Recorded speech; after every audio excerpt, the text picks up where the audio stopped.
de la grosura de tu casa, y tú los abrevarás del torrente de tus delicias, porque contigo está el manantial de la vida. En tu luz veremos la luz. Extiende tu misericordia a los que te conocen, y en tu justicia a los rectos de corazón. No venga pie de soberbia contra mí, y mano de impíos no me mueva. Allí cayeron los hacedores de iniquidad, fueron derribados y no podrán levantarse. Este es un salmo, pues, escrito por David, como bien dice el título, Salmo de David, y es un salmo que tiene la estructura de quiasmo, es decir, recordemos que el quiasmo era una estructura donde el centro era la clave o la parte importante de lo que se estaba, de lo que se está hablando. Este salmo se divide en 3 partes, versos del 1 al 4, la segunda parte, versos del 5 al 9, y la última parte, versos del 10 al 12. Y el tema central, o digamos si el tema se encuentra en los versos 5 al 9. Y versos del 5 al 9 nos está enseñando que el temor a Dios se alcanza conociendo a Dios.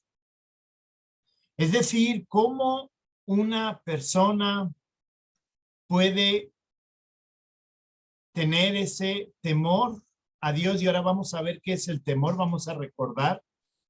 La única forma es temiendo a Dios. Versos del 1 al 4, justamente, y vamos a verlo luego poco a poco, versos del 1 al 4, lo que está hablando es acerca del impío y está enseñando que la maldad implica no temer a Dios.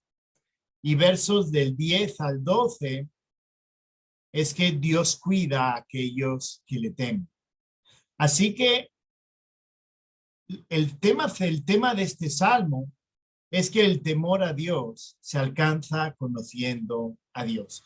Y el temor a Dios es algo que es relativamente sencillo, porque el propio libro de Proverbios nos expone y nos dice lo que es.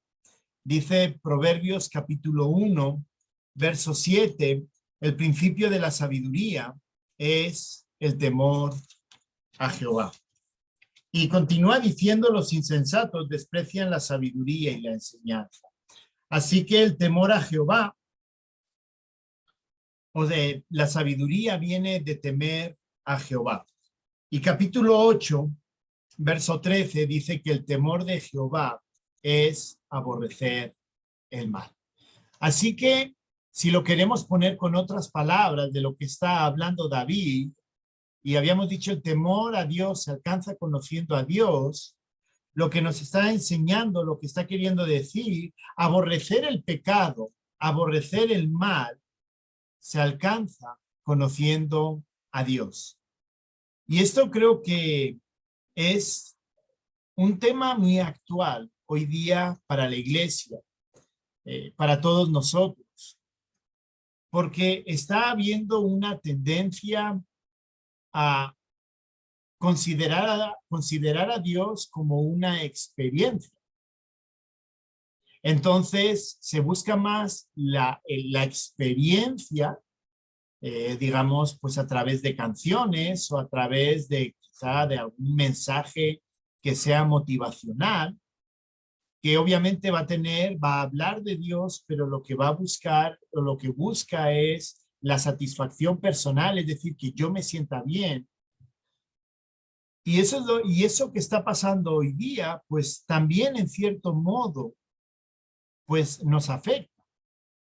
¿Por qué? Porque el hecho de buscar solamente sentirme bien, lo que hace es alejarme de Dios.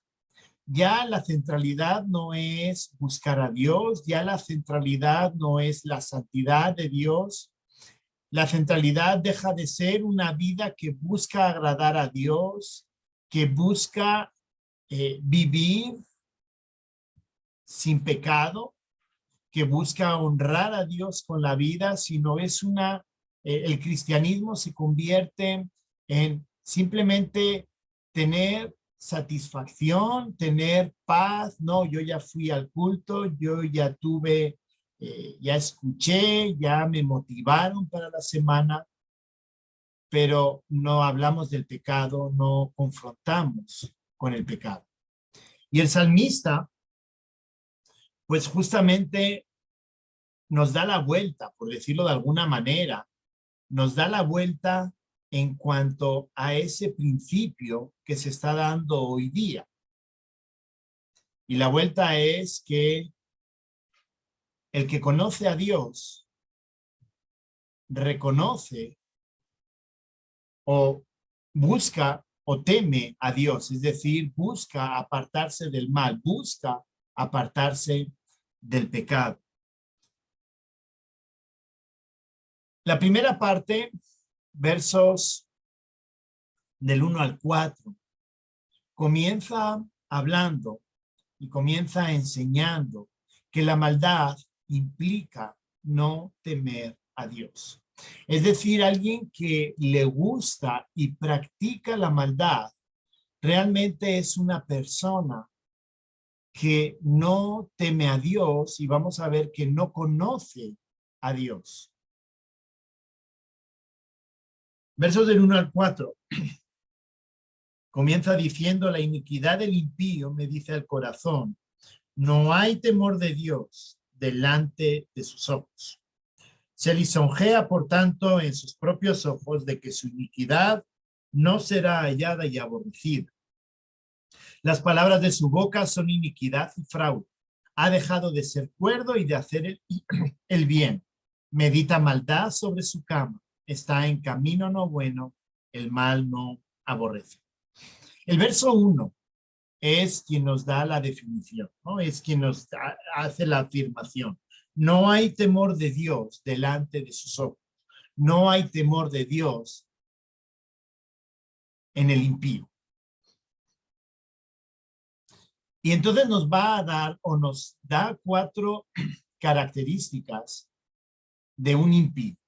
4 características de alguien que no teme a Dios. En primer lugar, el que no busca a Dios busca la autosatisfacción. Y eso nos lo enseña el verso 2. Se lisonjea. La palabra lisonjear tiene que ver, significa deleitar, llenarse de orgullo, llenarse de satisfacción. Por tanto, en sus propios ojos, es decir, en lo que él está haciendo, de que su iniquidad no será hallada y aborrecida. Es decir, él se siente satisfecho y él se siente seguro de que su maldad, no, lo que él hace, le produce satisfacción, y aparte, como dice la segunda parte, que no será hallada y no será aborrecida. Es decir, que no va a encontrar maldad en lo que él hace. Y hoy día la autosatisfacción la podemos ver a través de sentirnos aprobados, por ejemplo, por lo que dicen de nosotros. Buscamos más la aprobación de los demás que la aprobación de Dios. Buscamos más el like en el Facebook, en el Instagram, Twitter o lo que sea, cualquier red social, WhatsApp. Buscamos más la aprobación, el aplauso. Aunque estemos haciéndolo mal, que la aprobación o el aplauso de Dios. Y eso, pues, es preocupante, pues porque lo vemos dentro de la iglesia. Y lo vemos preocupante, pues pensando, por ejemplo, en maestros, predicadores, etcétera, que buscan la palmada, buscan el aplauso, tu mensaje fue bueno hoy. Y quizá realmente lo que estábamos buscando no era o no fue realmente predicar la palabra, sino la aprobación del público que estaba escuchando. Así que esto es el tema de la autosatisfacción, es un tema delicado que se puede dar incluso dentro de la iglesia. Y dice, y lo que está afirmando el salmista, es que el impío, el que busca, el que no busca agradar a Dios, lo que hace, lo que está buscando es autosatisfacerse. Y es el primer punto que nos hace reflexionar el salmista acerca de esta situación. El segundo punto, el segundo aspecto, el que no tiene temor de Dios, el que no busca a Dios, busca engañar a los demás. Miren la primera parte del verso 3. Las palabras de su boca son iniquidad y fraude. Y está muy relacionado con la autosatisfacción, es decir, el aplauso. Cuando habla de iniquidad y fraude, quiere decir que habla mentira. Hablar mentira va desde no cumplir con lo que prometemos, estamos hablando mentira. Tiene que ver muy relacionado con que me sigan aprobando.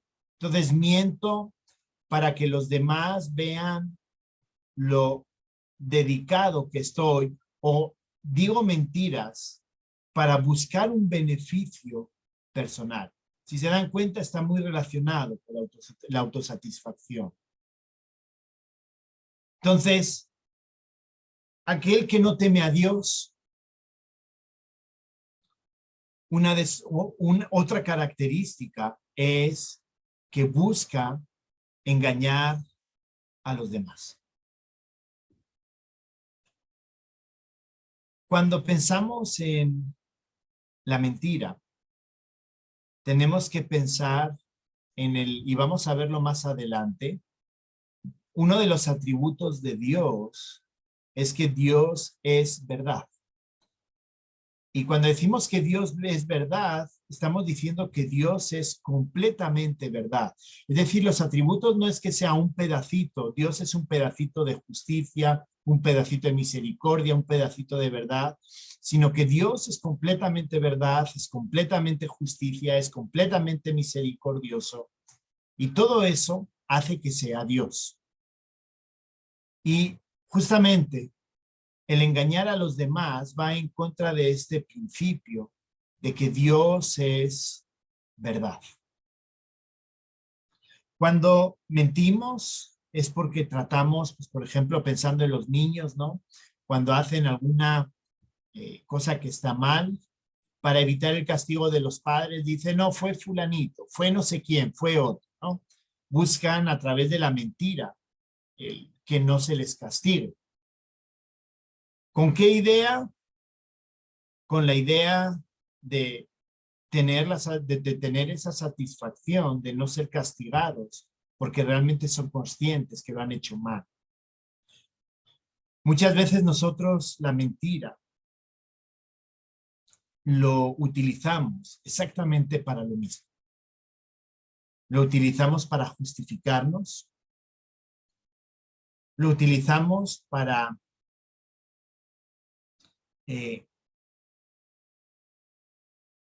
justificar quizá una situación personal, un exceso de confianza, una mala decisión. Y entonces a través del engaño, lo que estamos demostrando es no tener temor de Dios. En tercer lugar, la segunda parte del verso 3, el que no busca a Dios, el que no teme a Dios, dice, practica el mal. Ha dejado de ser cuerdo y de hacer el bien. Así que esto es vamos caminando a un punto en el cual el hombre que es impío, el hombre que no teme a Dios, busca de forma intencional practicar el mal.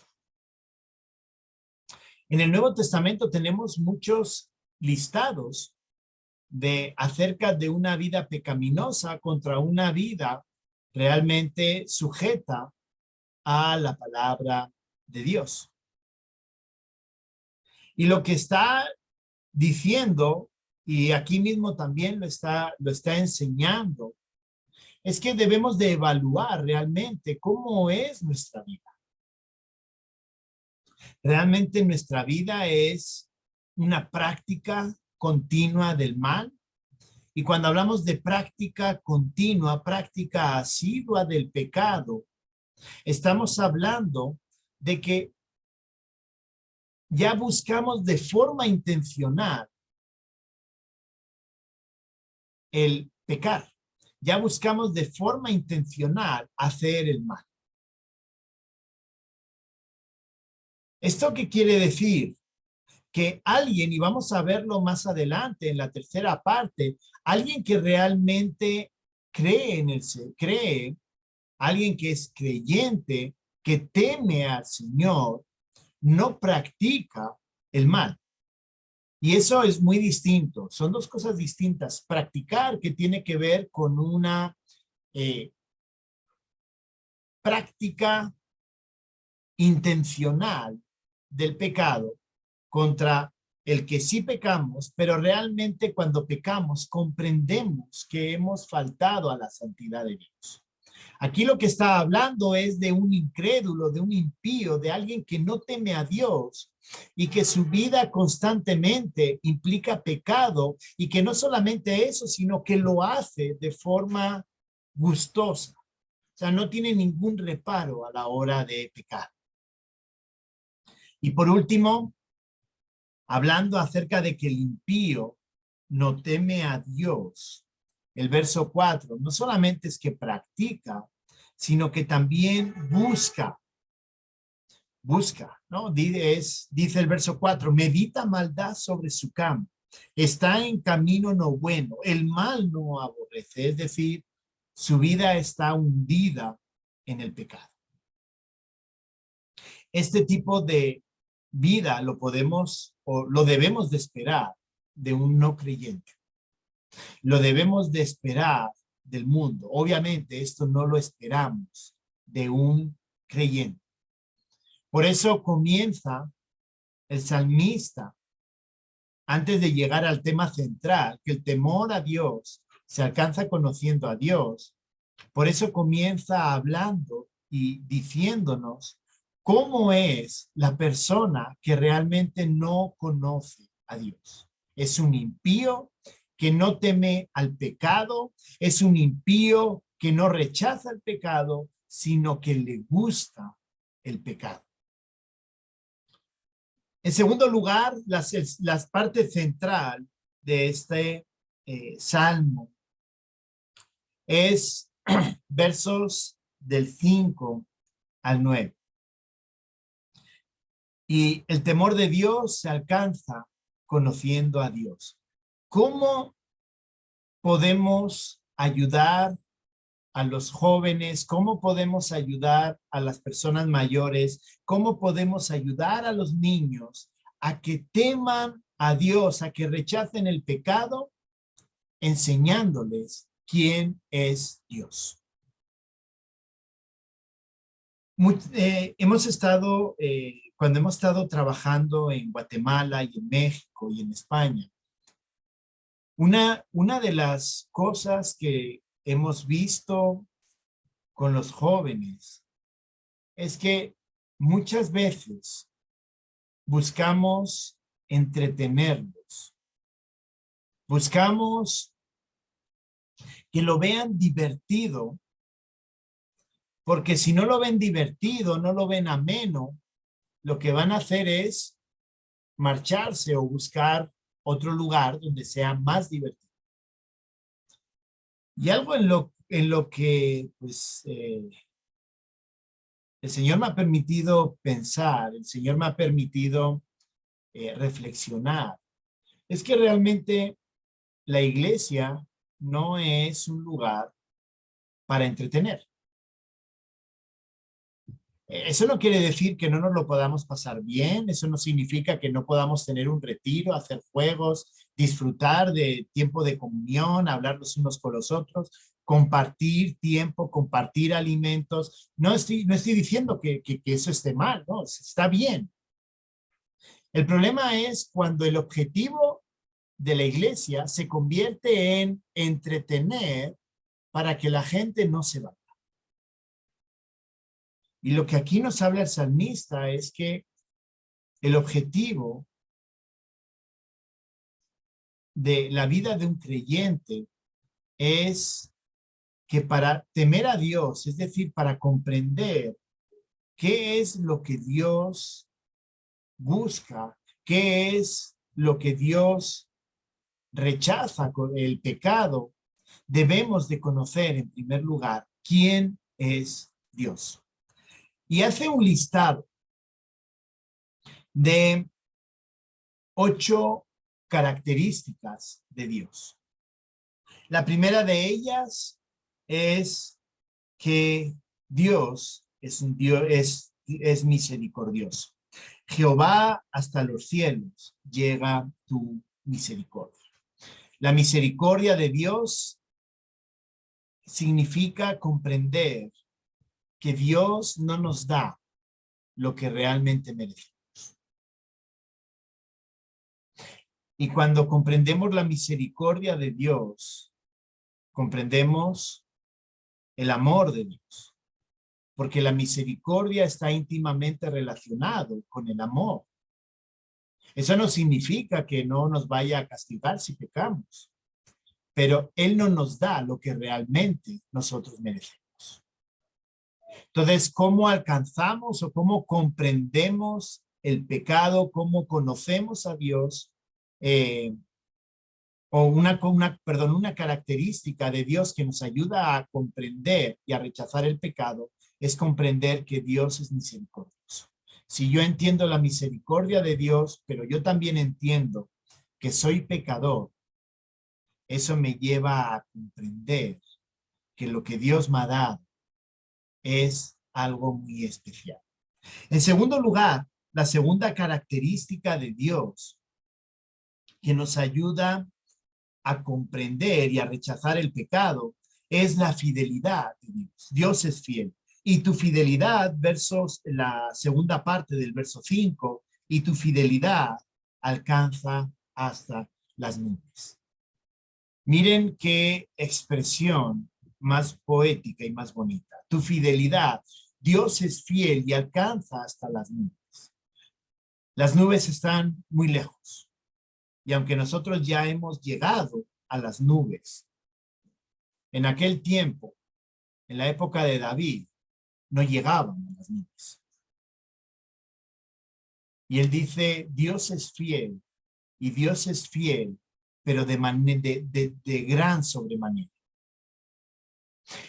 ¿Qué implica la fidelidad de Dios? La fidelidad de Dios implica que a pesar de lo que yo haga, Dios se mantiene firme en sus promesas.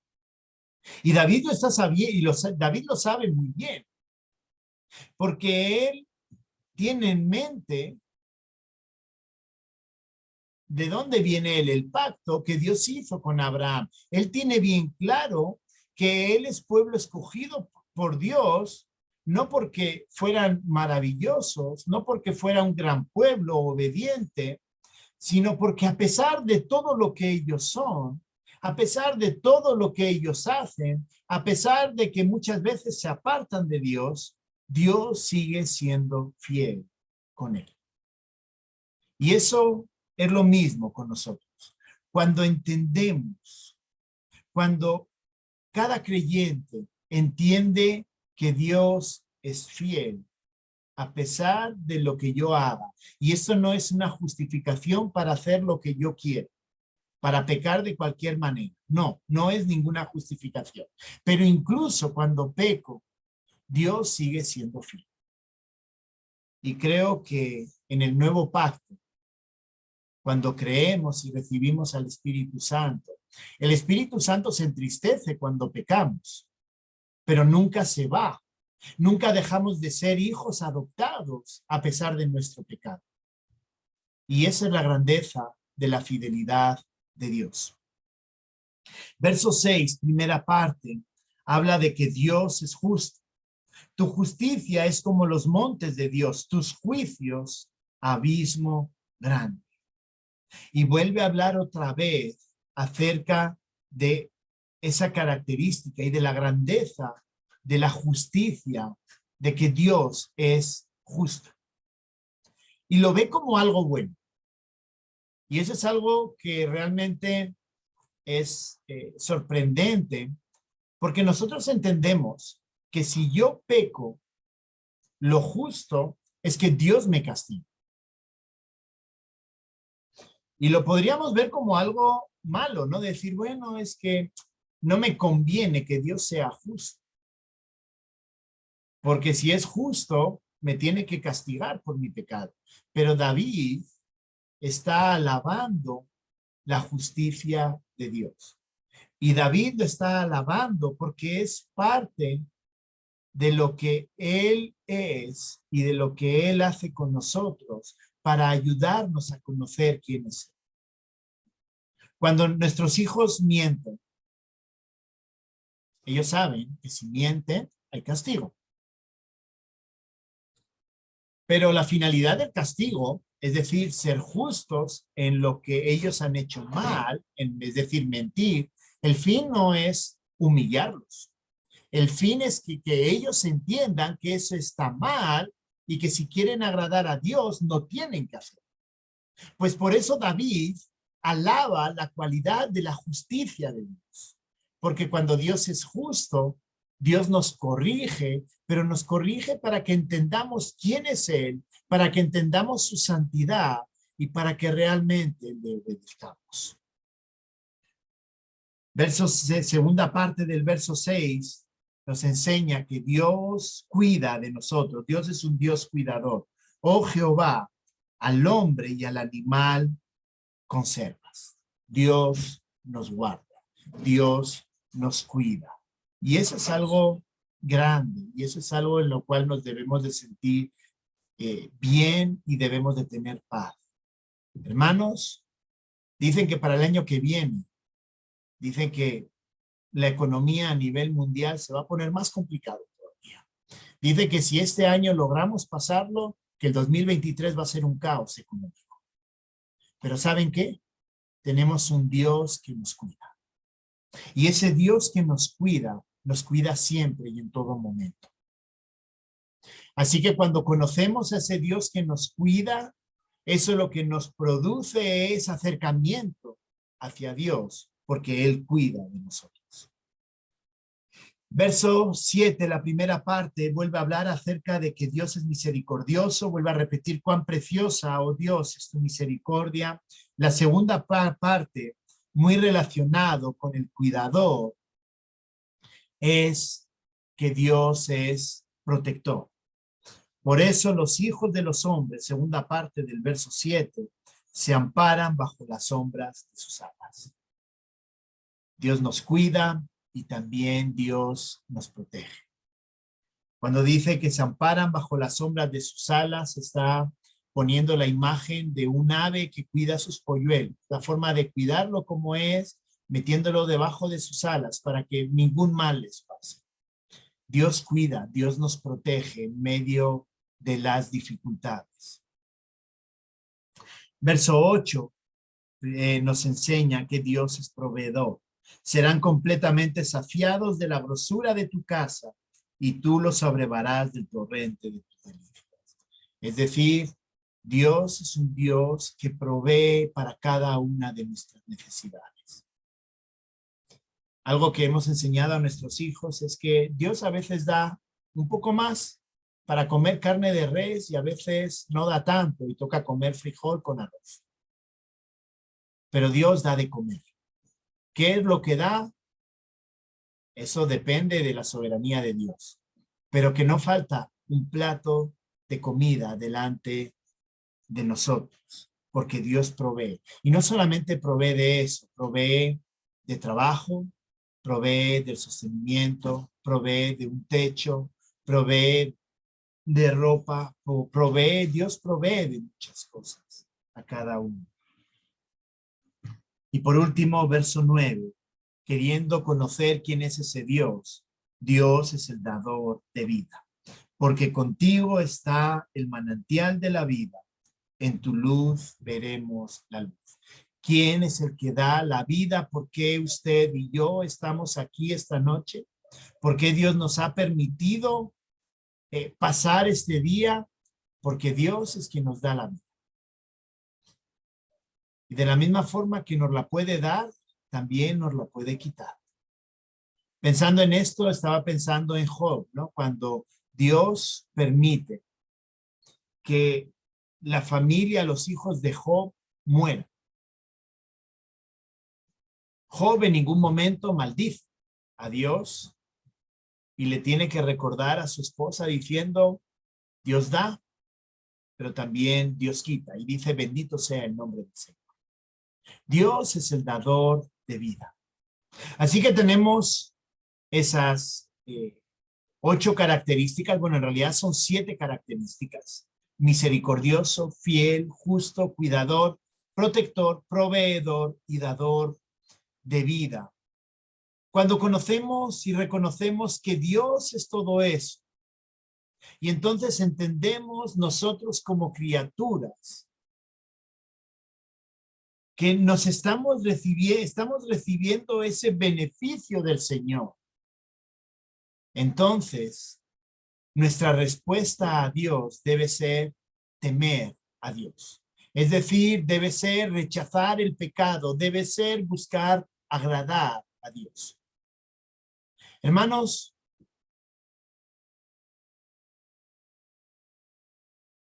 practicar, vivir de forma cristiana, entre comillas, vivir de forma cristiana, con prácticas cristianas, no nos salva.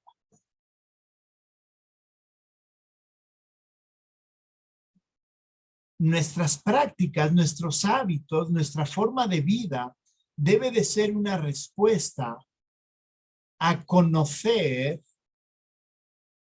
a que conocemos, perdón, a Dios. Cuando yo conozco a Dios, porque yo lo conozco, entonces busco agradar a Dios. Y esto es justamente lo que o el fundamento y lo que hemos visto, la contraposición. El impío no teme a Dios. ¿Por qué no el impío no teme a Dios? Versos 1 al 4, porque el impío no conoce a Dios. Si usted y yo decimos conocer a Dios, y hermanos, ahora a través de la obra de Cristo, conocemos, tenemos esa puerta abierta, esa intimidad con Dios. Si decimos conocer a Dios, nuestra respuesta debe ser buscar agradar a Dios. Y el salmista, cerrando el quiasmo, ya habiendo entendido que debemos de conocer a Dios para temer a Dios, nos enseña del verso 10 al verso 12 que Dios cuida a través de su misericordia y justicia a los que le temen. ¿Se han dado cuenta? Algo que me ha llamado mucho la atención de este Salmo de David es que en ningún momento dice, como yo conozco quién es Dios, yo voy a hacer cosas. Sino que David está diciendo, como yo conozco a Dios, yo sé lo que Dios hace por mí. Todo lo que Él es, todo lo que Él hace, se basa en lo que Dios es y en lo que Dios hace por David. No es que busque agradar a Dios a través de lo que hace, sino que Él entiende lo que Dios hace y en respuesta dice, yo por eso hago. Entonces, David entiende que como Dios es fiel, misericordioso, justo, cuidador, a los que le temen a Dios, a los que rechazan el pecado, a los que buscan agradar a Dios, entonces Dios cuida a través de su misericordia y justicia. Verso 10, no extiende tu misericordia, extiende tu misericordia a los que te temen. Perdón, voy a volverlo a leer, que lo he leído mal. Extiende tu misericordia a los que te conocen y tu justicia a los rectos de corazón. La respuesta es brillante de David. La respuesta es sorprendente. Él, en vez de decir, como veo que Dios es grande, voy a hacer. No. Como Dios es grande, yo espero de Dios que Él tenga misericordia conmigo y que Él sea justo conmigo, haga justicia conmigo.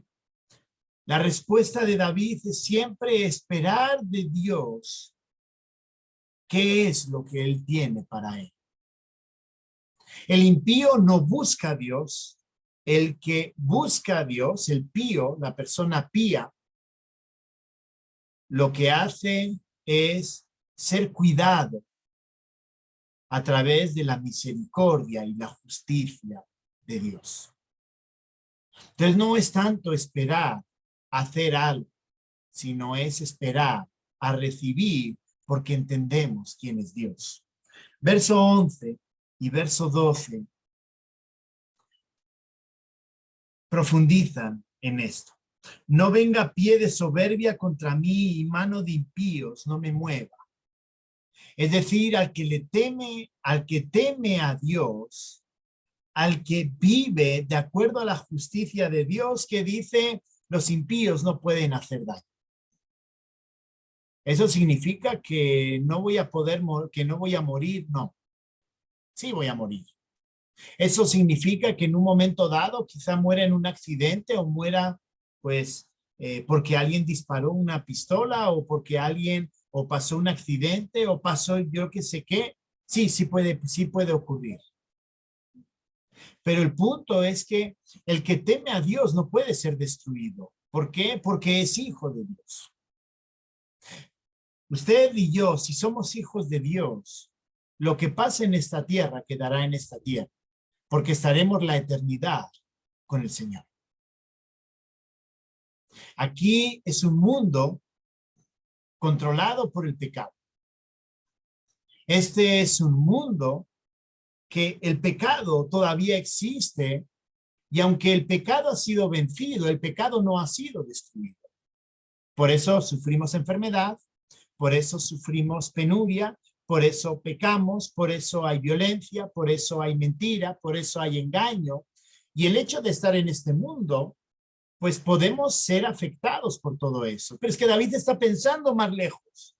David no se está quedando con hoy, sino que dice, no puedo hacer daño. ¿Por qué? Porque voy a estar con el Señor. Lo que pasa aquí se quedará aquí, pero es que nuestra esperanza está con el Señor.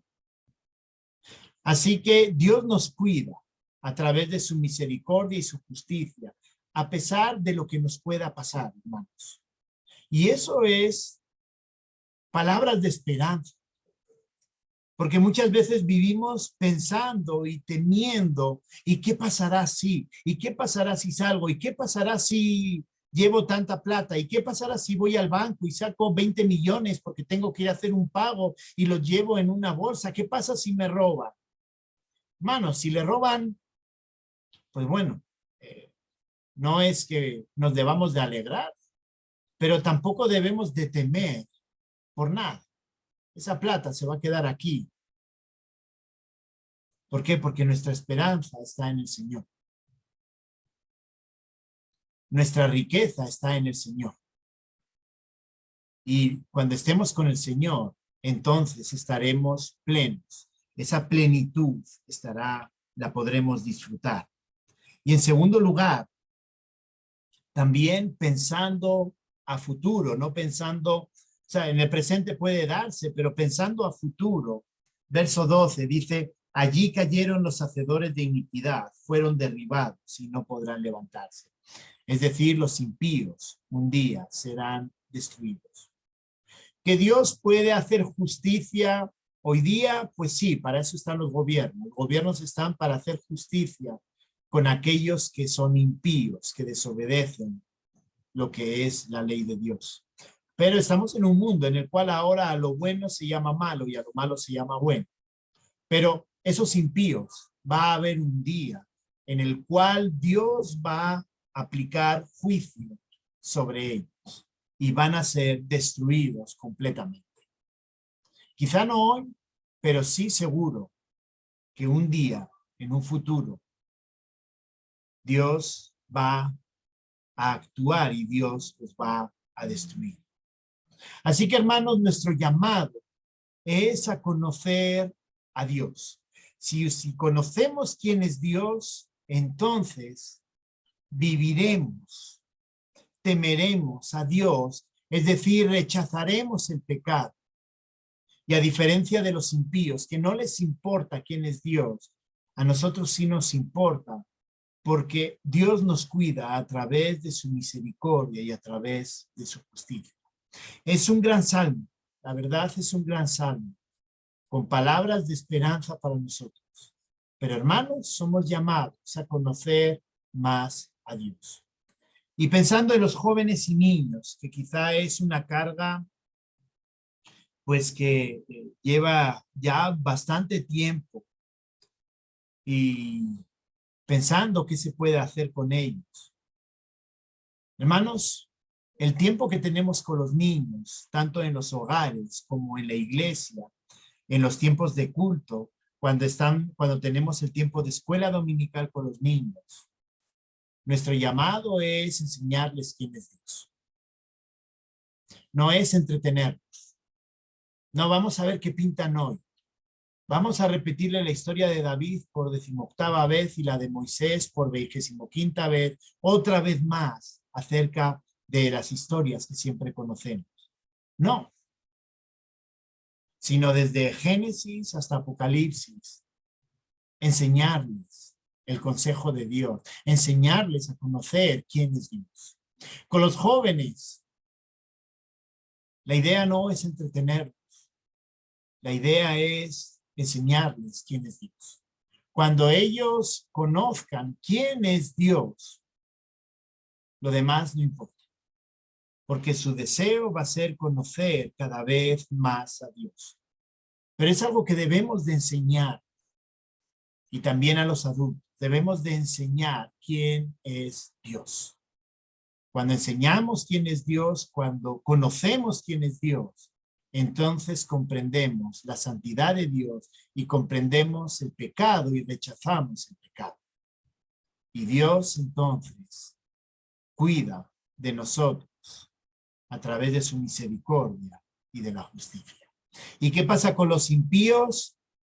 ¿Qué pasa con aquellos que no son creyentes? Pues ellos no conocen a Dios. Y nuestra responsabilidad es discipularlos, darles a conocer quién es Dios.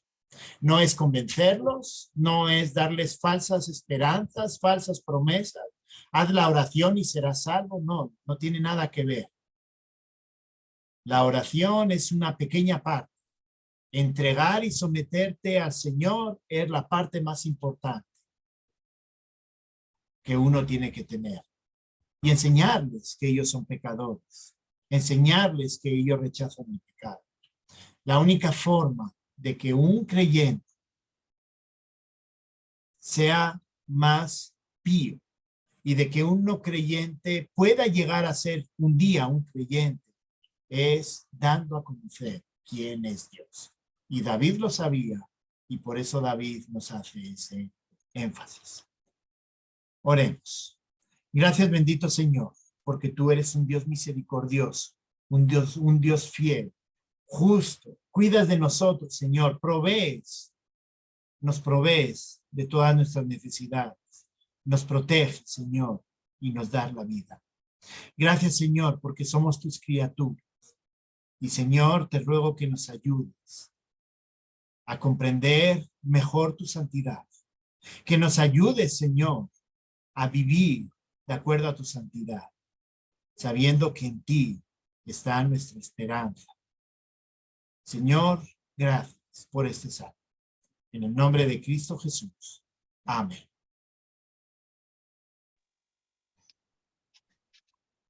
Amén. Muchas gracias, hermano Íñigo. Gracias al Señor por su palabra. Buenas noches para todos.